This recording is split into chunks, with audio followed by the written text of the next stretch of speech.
Et voilà, fin de cette édition journal. Merci à vous de nous avoir suivis. Restez toujours branchés sur Digital Congo pour des programmes encore plus alléchés.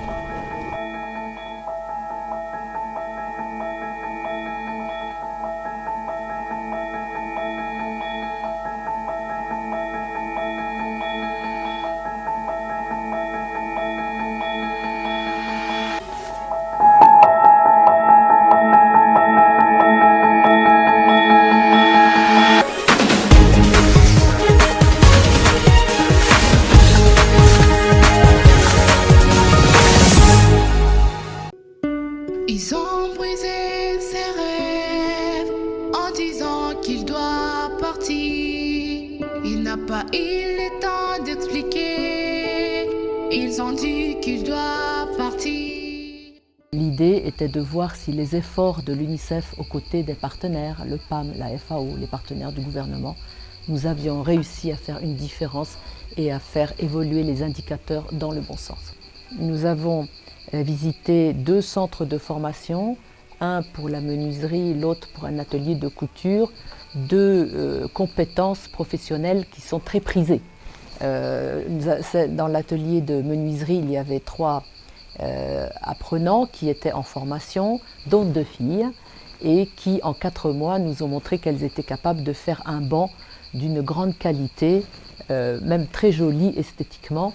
Et le professeur avait vraiment de quoi être fier. Plus tard, nous sommes allés dans un village de proximité où un autre jeune homme qui avait fait la formation avait déjà pu ouvrir son propre atelier, avait déjà reçu une commande au moins d'une trentaine de chaises.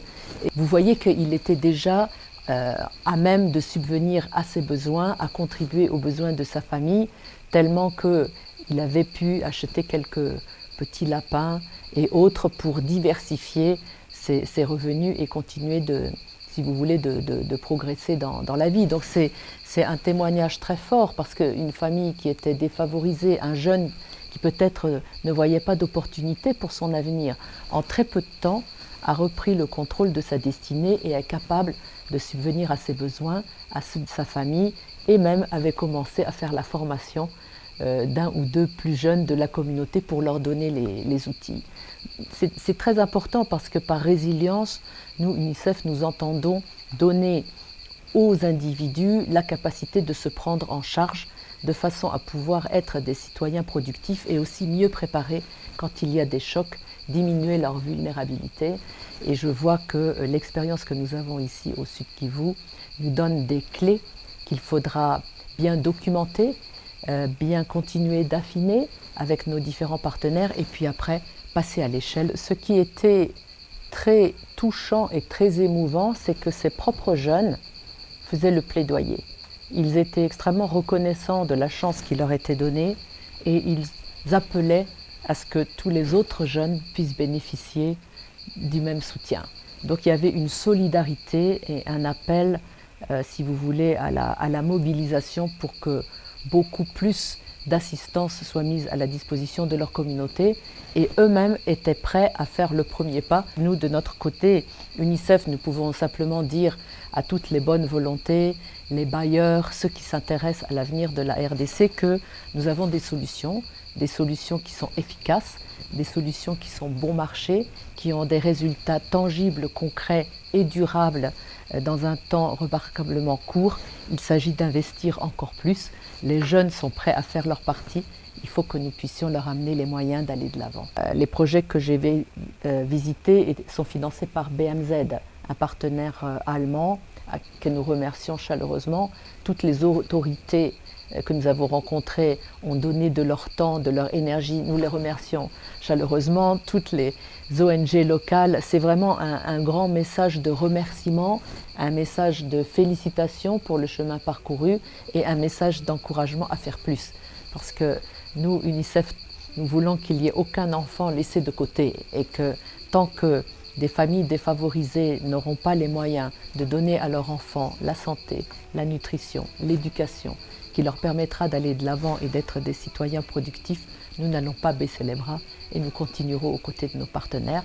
Pour cela, nous avons besoin de beaucoup de soutien, de bonne volonté et j'ai senti qu'il y avait un potentiel énorme ici pendant la visite. Il faudra l'accompagner pour qu'il se transforme en réalité pour chaque enfant. Il n'a pas eu le temps de parler, il n'a pas eu le temps d'expliquer. Ils ont brisé ses rêves en disant qu'il doit... Il y a une autre activité que nous avons visitée qui parle de masculinité positive, d'essayer de mobiliser ces papas pour être aussi acteurs du bien-être de leurs enfants. Et nous avons vu un couple qui est venu témoigner où le monsieur disait qu'avant il se contentait peut-être de donner une petite partie de son salaire et rapidement ils ont vu que sa femme n'arrivait pas à joindre les deux bouts, les enfants commençaient à être mal nourris, sa femme elle-même n'était plus en bonne santé. Grâce au projet avec le soutien de l'UNICEF et de nos partenaires, il a appris qu'il était important d'accompagner la santé de ses enfants, de décider avec sa femme comme il convient de la meilleure utilisation de l'argent qui est à la disposition du ménage et même il nous a promis que de temps en temps il pouvait donner un coup de main pour la cuisine et même faire la vaisselle. En tout cas, ça a eu des résultats spectaculaires parce que les 3 enfants étaient en très très bonne santé et sa femme également. Donc vous voyez qu'avec des interventions très simples, avec une mobilisation communautaire, avec des services de santé qui sont compétents, on peut faire une différence énorme avec peu de ressources pour les enfants de cette belle province.